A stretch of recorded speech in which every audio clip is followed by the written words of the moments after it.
Hello there. My name is Mike Sherwood-Smith. I'm your presenter, and this is going to be about grammar in the mind, and in particular about the role of affect.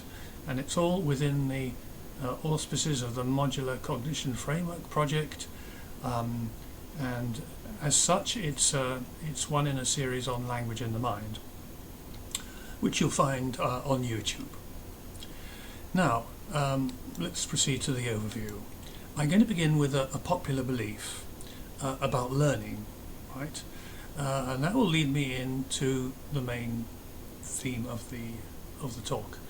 But first I have to give you a simple guide to the Modular Cognition Framework. It'll be a very, very simplified version because I don't have that much time to do it, but it will be there as a refresher or a reminder for those who are fairly familiar with it, and perhaps information for those who are less familiar with it. But since the whole discussion is going to be framed within the Modular Cognition Framework, it's important that I do that. And the first question I'll ask is how does the mind work? How does the mind as a whole work? And then how does language work in the mind? So we're not focusing specifically on language as such, but on language in the mind. And then I give you an example, a simple example. And then I'll come to the next bit, which is important, which is about emotion and appraisal. Appraisal is how we set values on things, how we assess things, how the brain and the mind assess things. And then focus now specifically on grammar. Where does grammar fit in? And finally we'll look at an old hypothesis which I intend to update within the terms of the Modular Cognition Framework, and it's called the Affective filter hypothesis. Some of you may know it well already, and it goes takes us back to the late 1970s, early 1980s. And usually invokes the name Stephen Krashen. Okay, so then of course I will conclude. So let's deal first with the popular belief. Okay, well, this holds really for all types of learning. So if you have a goal, a learning goal that is highly valued, it will stimulate you to perform better and learn faster. Okay. And if you're lacking a goal that has value, if it's a low value goal or has no value at all, has negative value if you like, then things will work in the opposite direction. Your learning will be delayed, and you'll probably stop after a bit anyway and not proceed any further.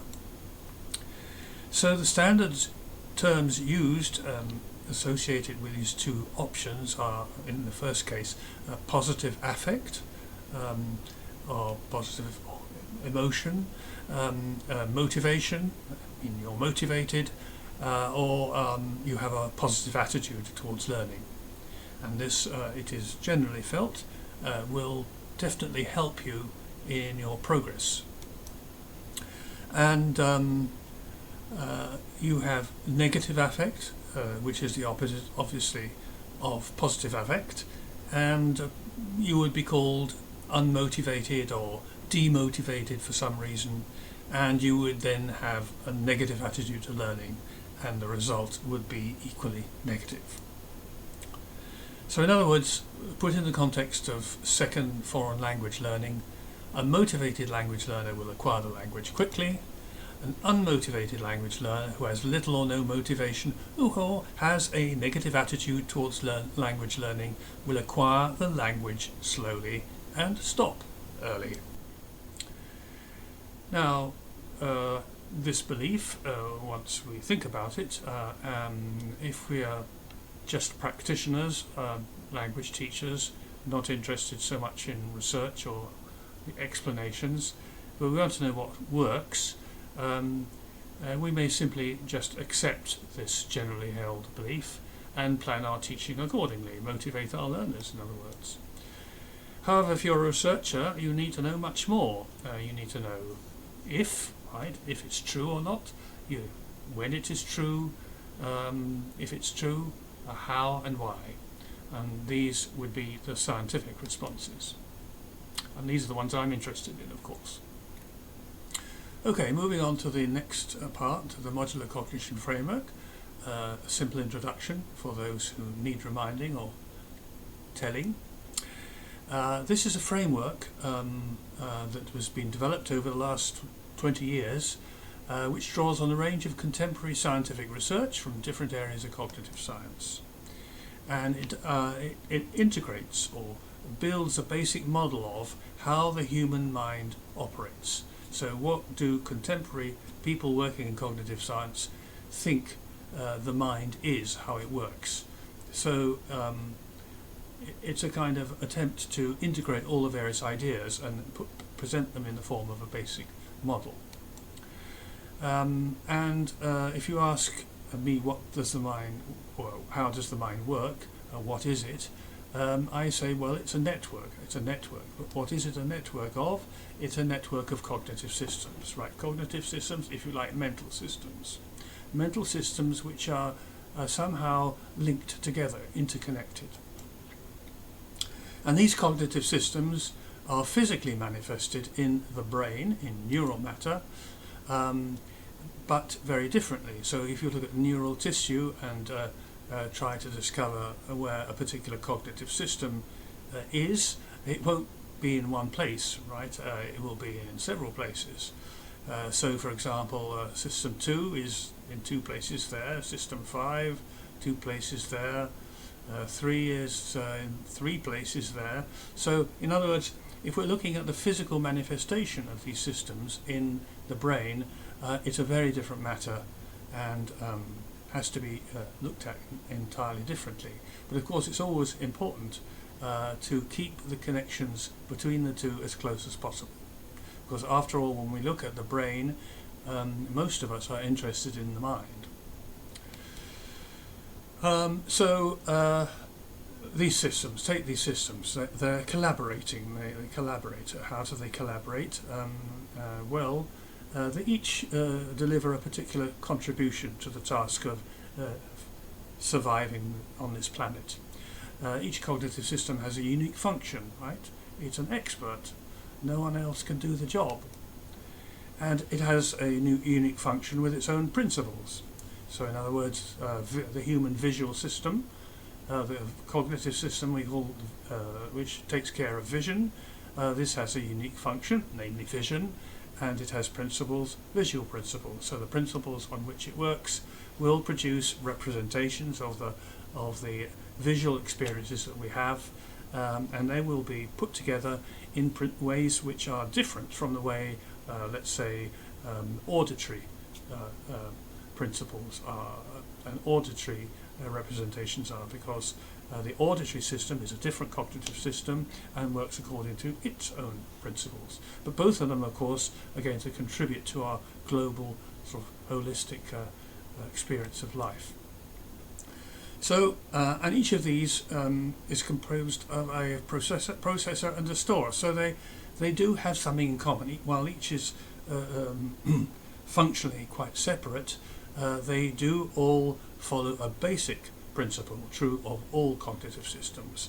They have a processor and a store, and because we're relieved of the complication of trying to account for how the processor works, where it is in the brain, what connections, what parts of the brain are involved in a particular part of visual processing, for example, we're relieved of that. We can summon it up nicely, neatly and abstractly as simply a processor and a store. A store you can think of as a memory store, if you like, but that is where all the things that we use in order to make sense of our visual world, our auditory world, etc., etc.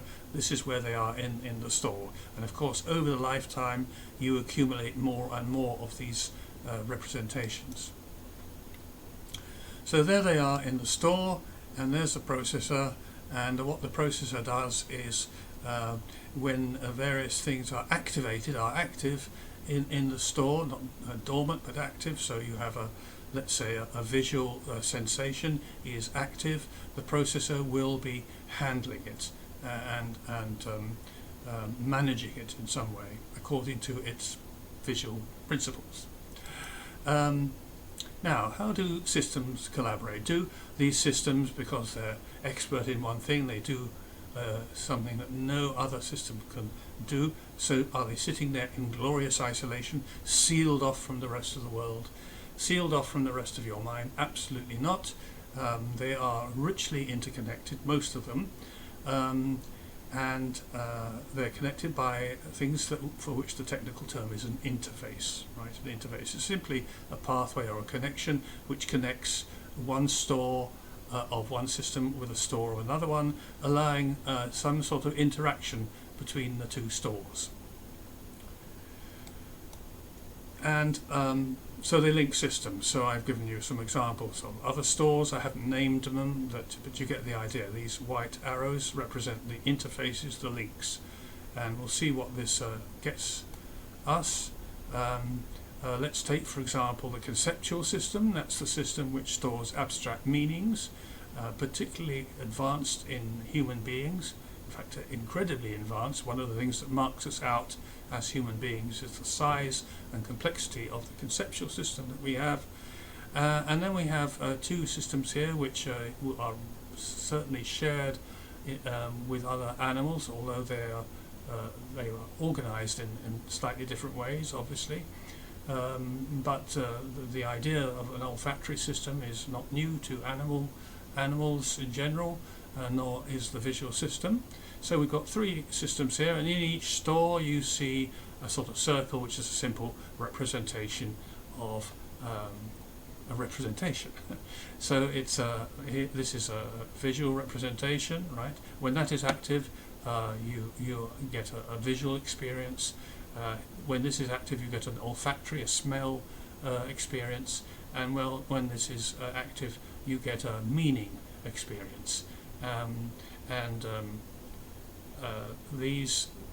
These are each in each case are one of many other ones in the same store.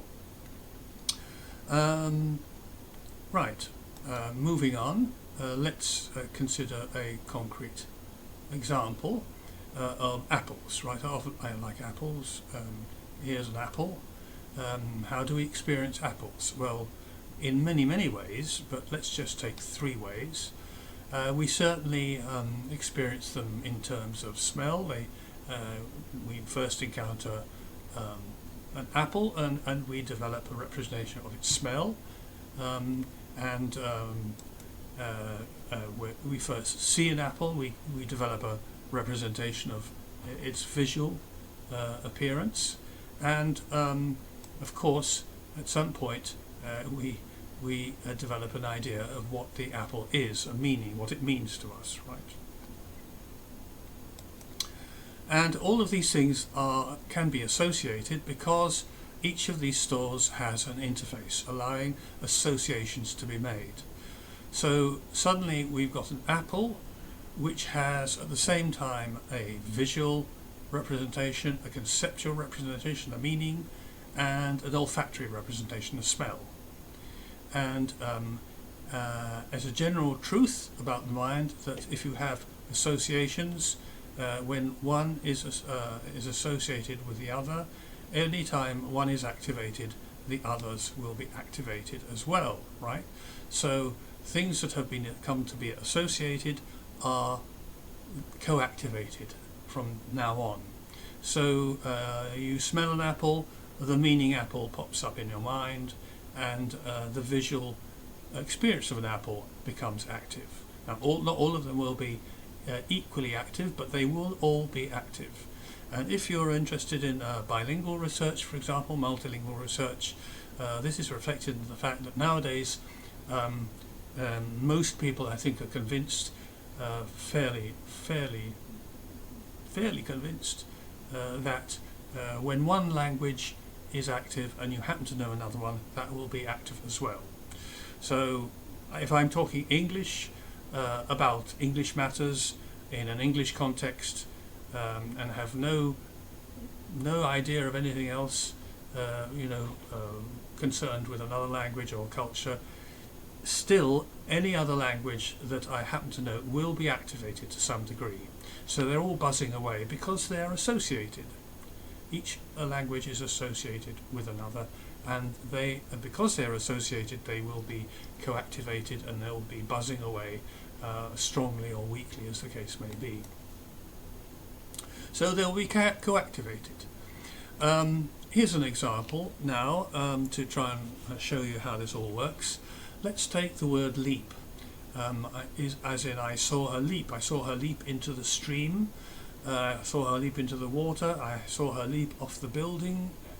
I saw her leap into the puddle. One way or another, I've been using this word leap as a verb, haven't I? So not a noun, not a leap, but a leap. So this leap verb, that's what we'll deal with. This leap, there is associated with this word, there is a meaning, right? And the meaning is the leap meaning, the meaning that I've something to do with jumping, physical movement of the body, such that when it happens we think of leap or jump, right? Could equally be jump. And it's also associated with a linguistic structure. In my case, this is an English association, right? It's associated with an auditory structure, the sound, right? We'll get to language in a minute. So it has a sound. So if someone says leap, they produce sound, and the sound waves hit someone else's ear, and that person has an auditory experience and forms a pattern if they haven't got it already, and that will be the auditory representation, the sound representation of leap. Now here's an interesting thing. If you're a student of language and linguistics, then you may have encountered in your very first course a definition of language, a simple rule of thumb definition of language, which is language is association between sounds and meanings. Well, actually what we've got here is certainly an association between the sound of leap, right? The concept leap, and we've got the meaning, and we've got it associated with a particular sound. In English it would be leap. In other language it'd be something else. Okay, but I'm afraid we don't have language. So this would be a pretty bad, in fact a useless definition of language without a lot of extra details, and these ones we better put in quickly. So for it to qualify in any way as language, it must have a syntactic representation associated with it. In this case it's a verb, isn't it? So now this sound, which was just a sound like any other, like a bark of a dog or a distant explosion, this is now associated via the meaning with a syntactic representation. But we have to add something else, and that's a phonological representation. It has to have a speech structure in order for this sound to be associated with the linguistic structure that we call phonological structure, speech structure. And now we have a nice little sort of network of representations, each one developed in a different way according to different principles, but linked together, associated together, such that one will trigger the other one and all will be activated together. So this word that we might think of naively as a single object is not a single object at all. It's actually a coalition, a little network of representations of quite different compositions. Right, and for this word to be heard, indeed, we have to have a sound, and for this word to be produced, spoken, then we have to have an association with an articulatory program, if you like, a motor representation, which which will tell the mind and, of course, the brain how the body should move in order to make the sound, which is leap, which means to jump, and which is a verb, and which has this particular speech structure. So words turn out to be a bit complicated. But it is a collaborative network, and all of this springs to life in a matter of milliseconds. Now, moving on to emotion and appraisal. Appraisal is to evaluate something, to put a value on something, right? So, and this is all part of the same system in the modular cognition framework. So here is a new system that I haven't mentioned before. It's the affective system, and of course it has a processor and it has a store. And this is the affective store. In here there will be all various basic emotions and something else as well. In particular, there will be a very primitive basic representation. In fact, two of them, one will be positive and one will be negative.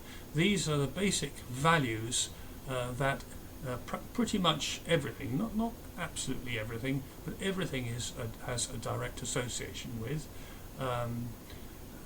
unless, of course, they have no value at all. And this enables us to associate positive and negative values with many things, such that we will be able to avoid some and be attracted to others. And these are the simplest kind of representation you will find in the affective store, but you will also find the basic emotions like joy, disgust, and the very simplest emotions that we see indeed in many animals as well. And these values will be included as complex representations, but part of their makeup will always be either a positive or a negative value.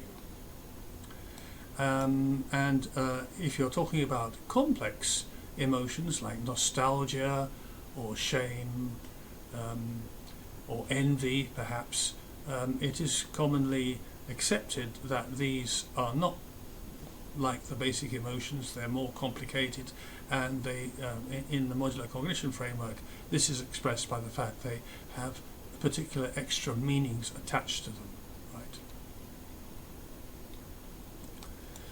right?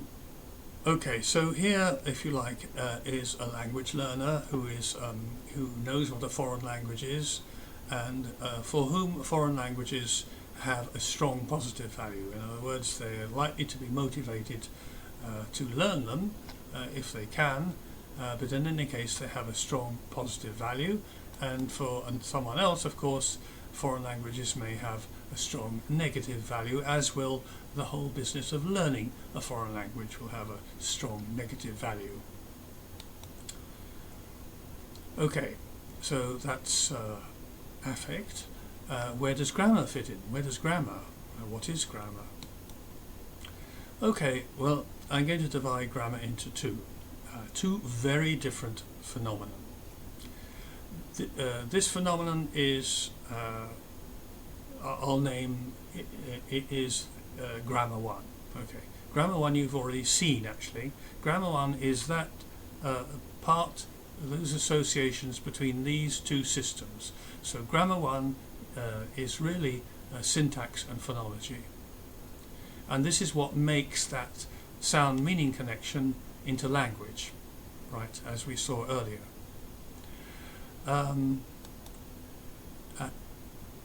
Everyone has a grammar 1. That's the point about grammar 1. Everyone has it. It develops, it enables you to develop your first language or first languages at the age of 2, 3 and 4. And what it does, it processes linguistic structure. So its business is linguistic structure. In the modular cognition framework we talk about 2 types of structure. Others talk about 1. They just say grammar. But syntax and phonology for us are different systems, and that being so, they have to be part of grammar 1. and their job in both cases is to, it's not their job. In order to get meaning, they have to be associated with something else, as we saw earlier. And another thing you can say about Grammar 1, it handles all languages, so you don't have to duplicate Grammar 1, Grammar 1A, Grammar 1B, Grammar 1C, French grammar, Chinese grammar, Vietnamese grammar, Hausa grammar, Swahili grammar. You don't have to multiply all these grammars in your head. This system handles every single language that you are exposed to and which you have acquired or are beginning to acquire to a greater or lesser extent.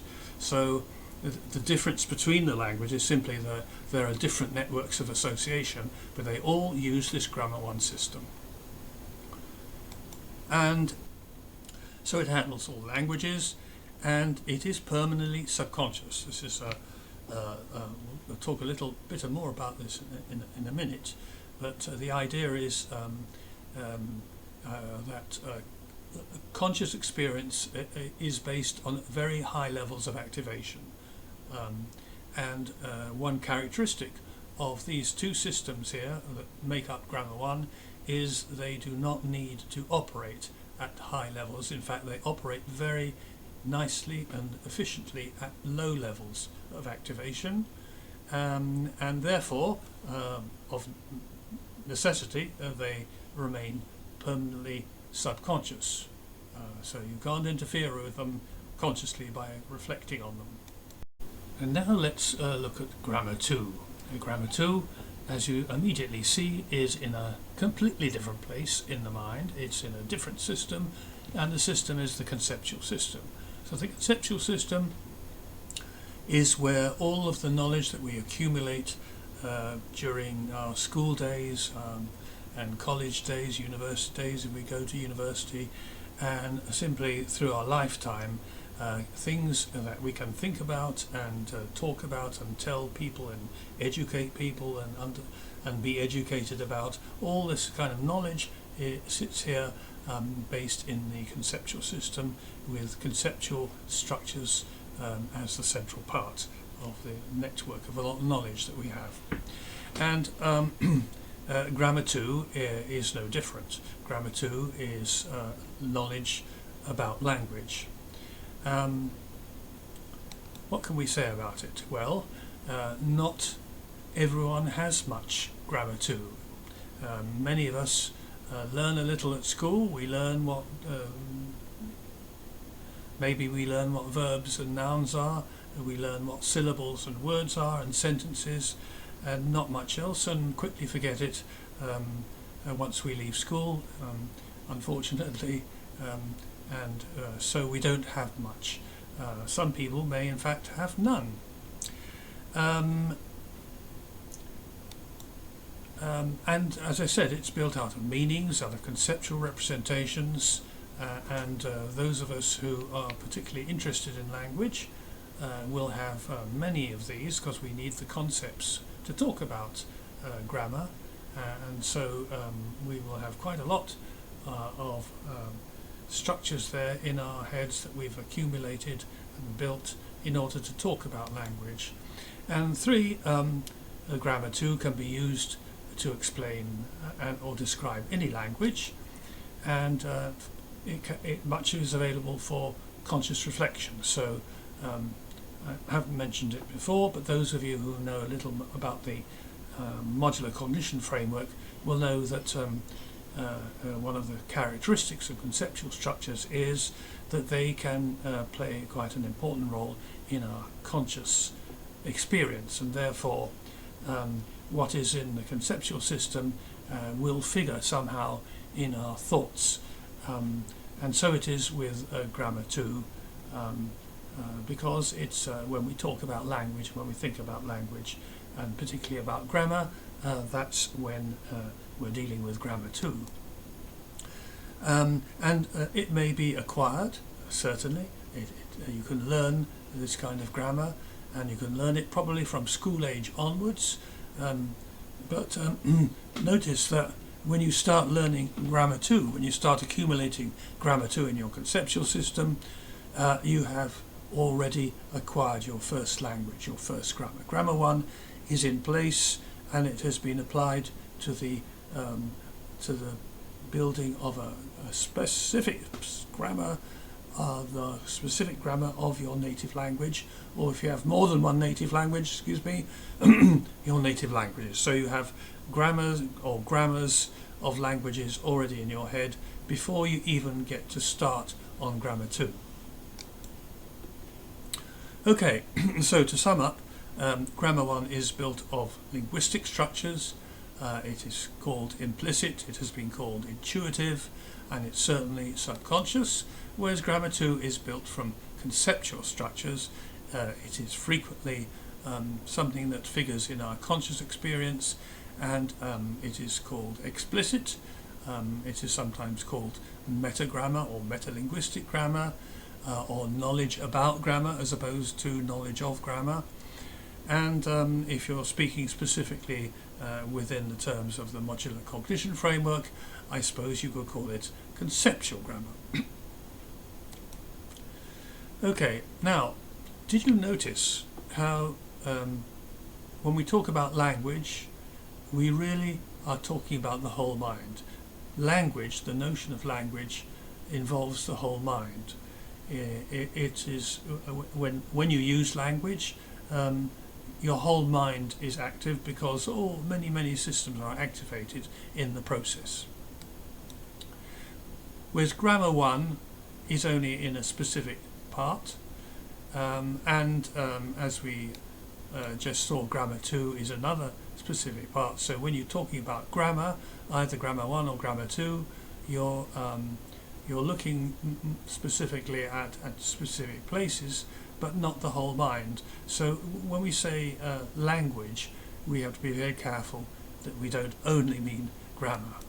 It's a much bigger concept. It's a mind-wide concept, right?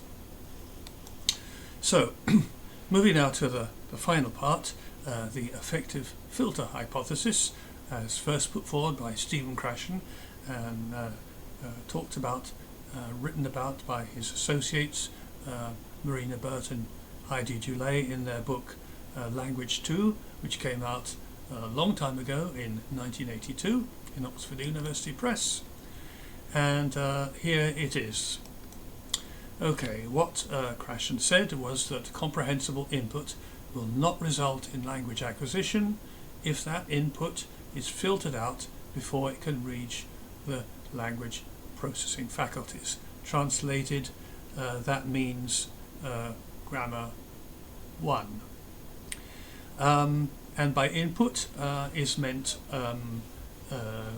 what's coming at you from the outside world, which is going to tell you exactly how the language, the grammar of the language is put together. So it's the language to which you are exposed, and the situation to which you are exposed, on the basis of which you are able to construct in your head a grammar of the language. We're talking about second language. And this so-called filtering may occur because of anxiety, poor self-esteem, and low motivation. That's Dulé and Burleigh's, Krashen's words, literally, but it's my underlining and my colouring. And you immediately see here we're talking about affect. Okay, so trying to express this in simple terms using my own way of doing it, the graphics, it basically tells you how the affective filter hypothesis was thought to work in those days. Here you have input, and input is then directed towards grammar 1, and intervening is this so-called affective filter.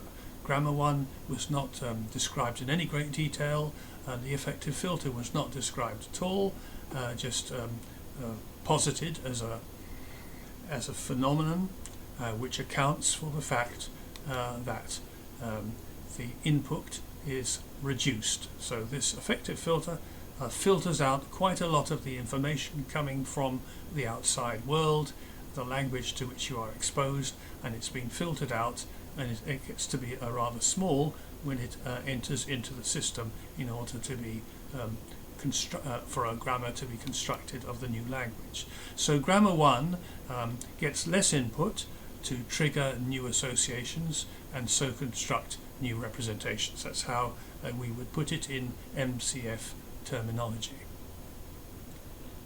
It's, as it were, fed less information. It has little to go on. So development will inevitably proceed much more slowly. Now, what are the implications for grammar 1? So if a reduced ability to acquire grammar, and that's the grammar of a second or foreign language, is due solely to a reduction of the input, we saw it in that diagram, a reduction of the input, this seems to permit a claim that I'm going to make about the special status of grammar 1. And that is, grammar 1 has no direct interface with the affective system. So the affective system is multiply connected with other systems in the mind, but there is no direct interface with either of the two systems that make up grammar 1. So the problem is not in the grammar 1 itself, it's in what gets to the grammar, the input, as it were.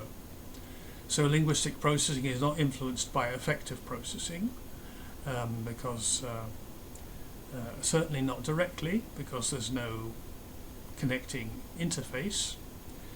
So it must be indirect. So if there is an influence, it must be indirect. Now, input, which is still frequent, but is nevertheless partly filtered out, is in some way weaker. We would call it weak input or impoverished input. So this poses the question, what exactly does weaker mean? How can we use the current framework to reformulate the concept of weakness or reduction and strength in more precise terms? Well, in the MCF, the current version, the way John Truscott and I have imagined it, the two grammatical systems that make up grammar 1 have only 3 external connections, so they're rather badly connected with the rest of the mind in any direct way. There is obviously a connection between the meaning and the syntax, as we saw with our example of leap, right?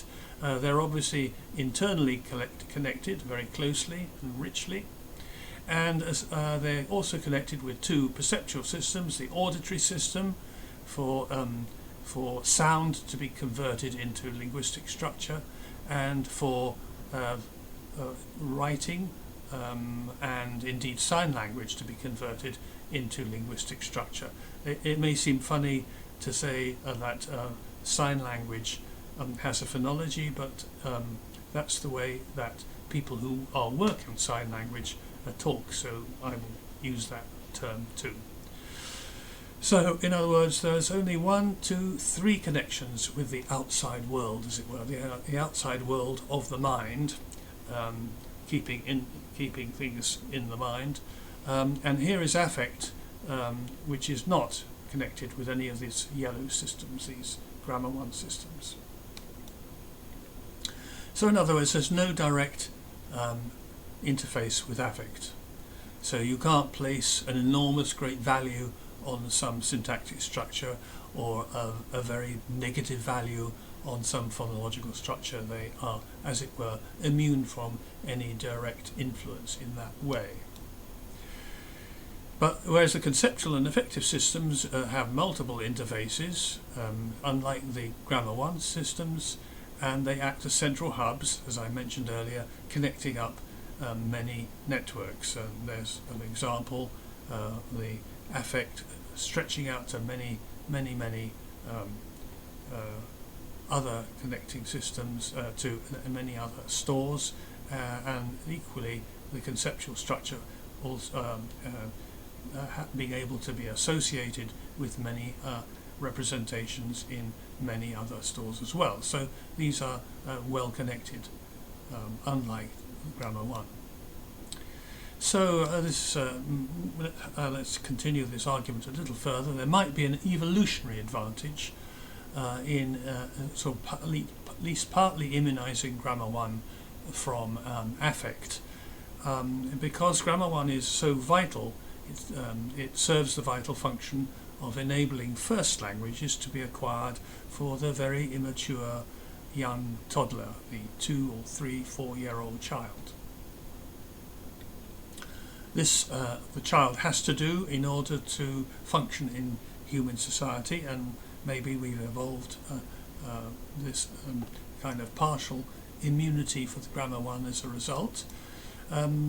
So that, assuming adequate exposure to the first language or first languages, this pretty much guarantees full acquisition of the ambient grammars, the grammars that of the languages that they are exposed to, even under adverse cognitive or emotional circumstances.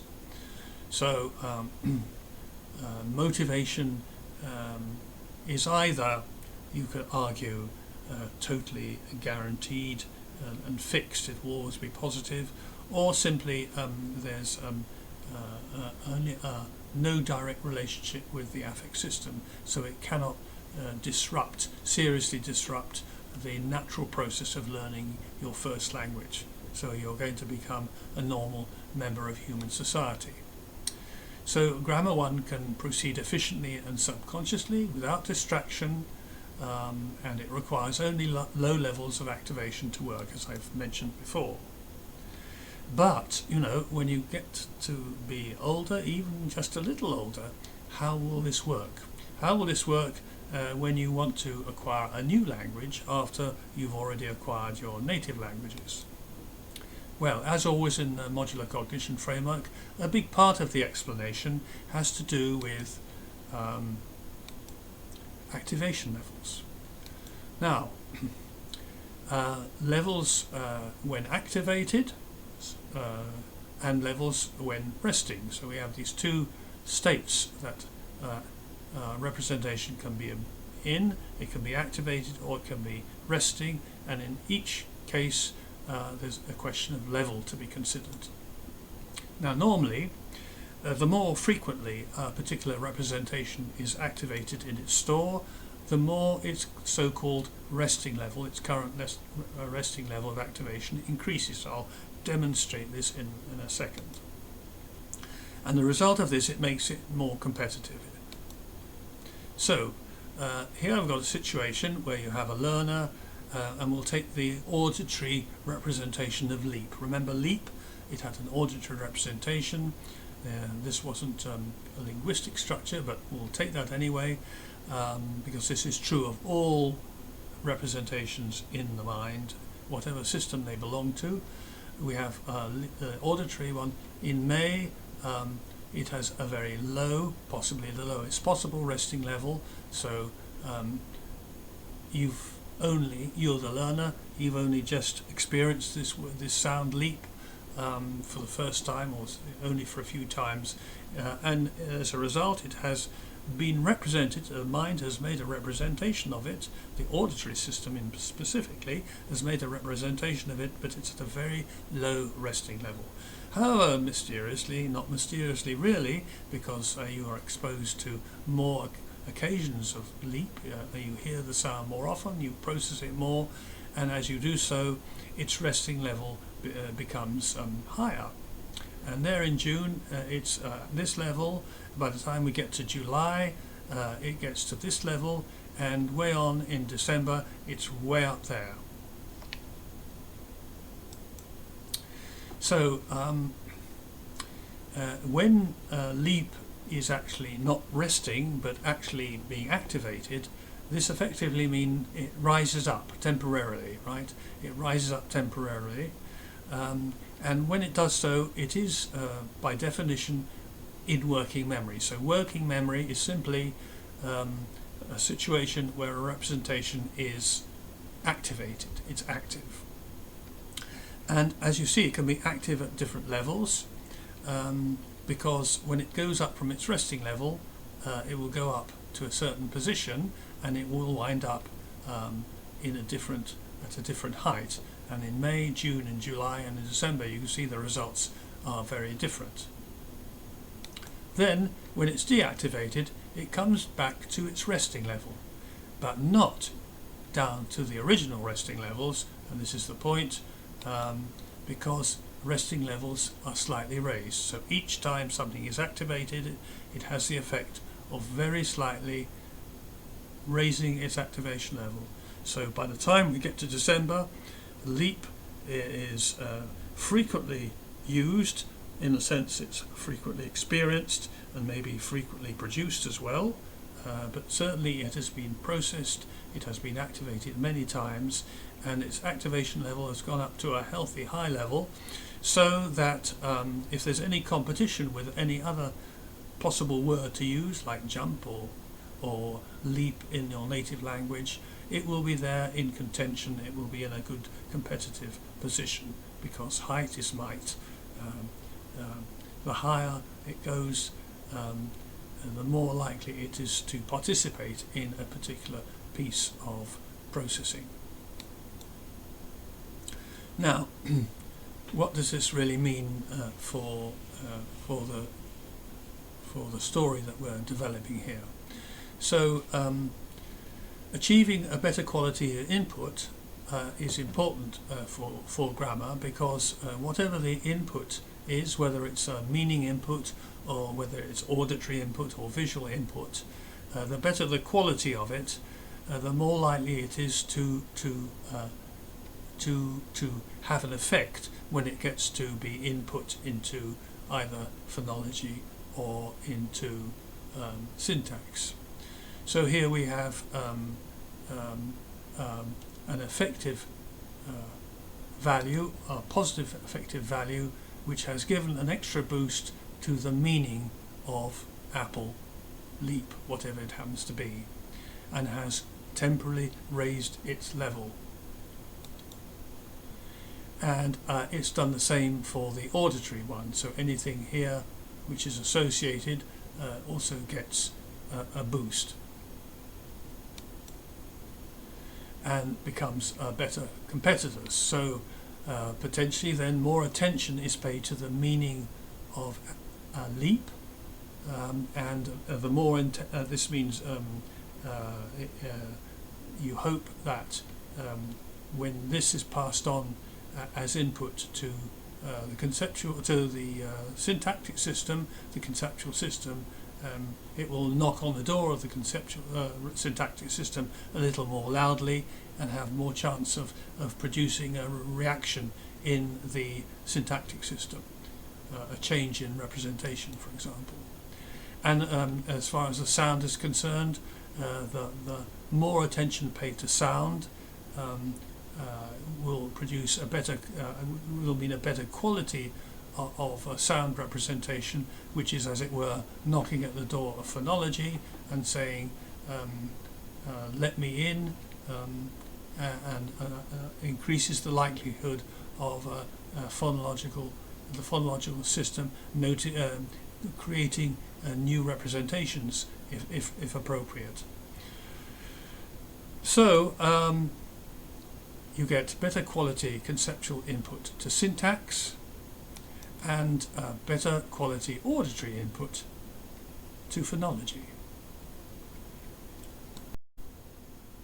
Now, Grammar 1 systems, although they are not, they're immune from direct influence from affect, they may still be influenced indirectly by affect, and I think I've been hinting at that already.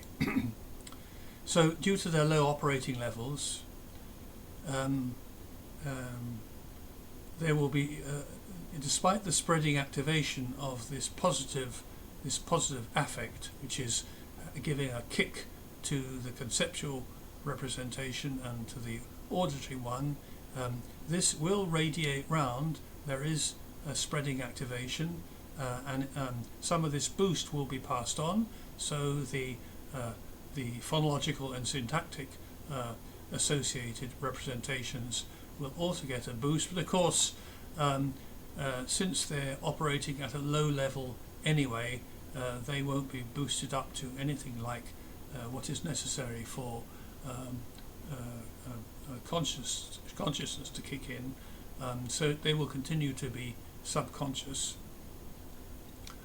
And this leaves one remaining question, and that is, what about when a strong negative value is associated? If there's a negative value associated with something, how come that doesn't have the same effect? I mean, logically, it might seem that a highly activated negative value should also give a boost to the activation level of all its associated representation as well, in the same way. So, negative values, however, I mean, this is the simple answer. Negative values will always trigger a fight or flight response. So a positive value, if it triggers anything like this, it will be an attraction response, right? So basically, if something is positive, we are attracted to it, we will be attracted to it. However, if something is very negative, then there is a fight or flight response, making the learner avoid, if possible, exposure to L2 when free to do so.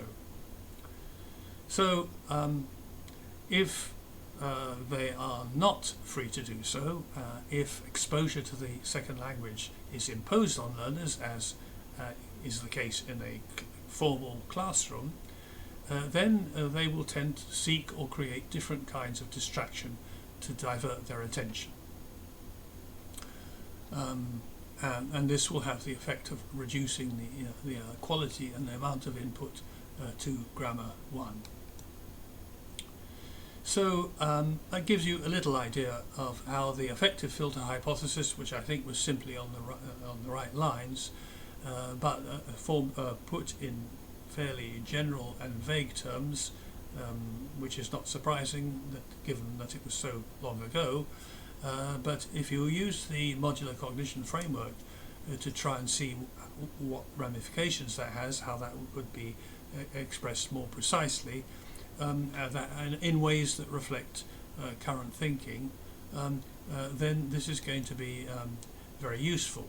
And I think it will reflect an influence thinking in language teaching circles, in applied linguistic circles, with researchers in second language acquisition or multilingualism, but also within cognitive science in general, because it says something about the affective system, not only to do with language, but within the mind in general. So if you have if you're able to express a hypothesis more clearly, there's a big advantage. I mean, more precise formulation leads to more precise research questions, and investigating those more precise research questions leads to a better understanding, and a better understanding leads to more effective applications, as in the case of language teaching. And that leads me to carry on to the end. And that is indeed the end of this particular piece on affect and grammar. I hope you've enjoyed it. I hope at least it's raised some questions in your mind that you feel you want answers to. And for those of you who do research, I hope it will inspire you to do a little research using the modular cognition framework. After all, why not?